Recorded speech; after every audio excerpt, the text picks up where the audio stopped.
रूस के पास 9 महीने का जबरदस्त असलहा मौजूद है।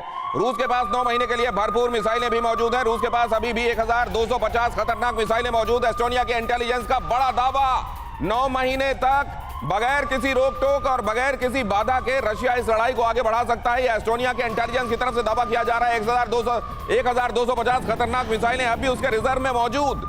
एस्टोनिया की इंटेलिजेंस का यह बड़ा दावा।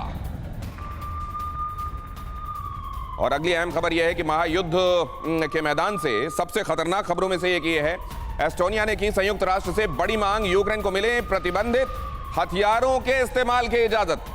बीते करीब एक हफ्ते से आप देख रहे हैं एस्टोनिया लगातार हर दिन सुर्खियों में है। कभी उसके एम्बेसडर को निकाला जाता है रशिया से, कभी उसकी तरफ से कहा जाता है कि हमको और हथियार दिए जाएं, कभी ये एनालाइज किया जाता है कि उसकी जो स्ट्रेटेजिक डेप्थ है वो 200 किलोमीटर की है, इसलिए उसको ज्यादा एप्रीहेंशंस हैं। और यहां पर आप देखिए क्या कहा जा रहा है, यूक्रेन को प्रतिबंधित हथियारों के इस्तेमाल की इजाजत मिले। वर्ल्ड वॉर 1 और वर्ल्ड वॉर 2 के बाद कई हथियारों को प्रतिबंधित किया गया था।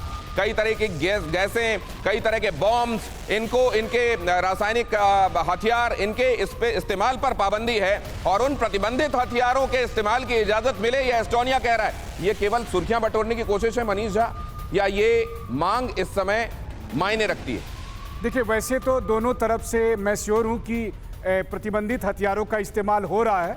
मैं खुद इसका आई विटनेस हूँ। मैं बेलगोरोद में था जब यूक्रेन की तरफ से क्लस्टर बम का इस्तेमाल किया गया था और वहाँ की कैजुअलिटीज़ को मैंने जाकर देखा था और उस क्लस्टर बम्स के बहुत सारे टुकड़े मैंने देखे थे।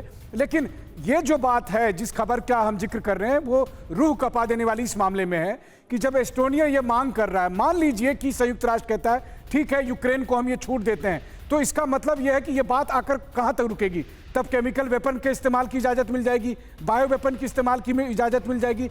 आज की तारीख में बात यह हो रही है कि यूक्रेन को क्लस्टर बम के इस्तेमाल की इजाज़त मिल जाए, एंटी पर्सनल माइंस के इस्तेमाल की इजाज़त मिल जाए। मैं आपको बताऊं, डोनेट्स्क में अभी सबसे ज़्यादा जो जलजला है वो है पेट्रोल माइंस का। माइंस का इस्तेमाल प्रतिबंधित है, हालांकि सब करते हैं। देखिए, वियतनाम युद्ध में अमेरिका ने किया, अफगान युद्ध में अमेरिका ने किया, रूस यूक्रेन युद्ध में दोनों साइड से हो रहे हैं, ये श्योर है। तो कुल मिलाकर यह है कि फिर अगर प्रतिबंधित हथियारों के इस्तेमाल की आप युद्ध में इजाजत दे देंगे तो फिर संयुक्त राष्ट्र क्यों ऐसे एग्रीमेंट करता है, क्यों ऐसे कानून लेकर आता है जिसे आप युद्ध के समय रिवोक कर सके?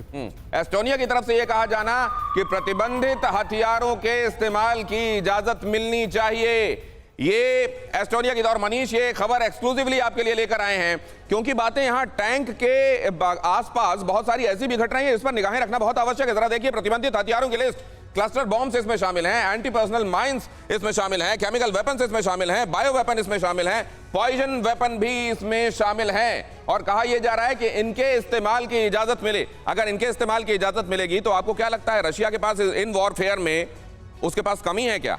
क्या उसने अपने आप को इन दिनों के लिए तैयार नहीं किया हुआ है? और अगर ये शुरू हो गया तो इनमें से कई तो फिर बाउंड्री नहीं जानते। आप जानते हैं कोविड ने क्या किया था?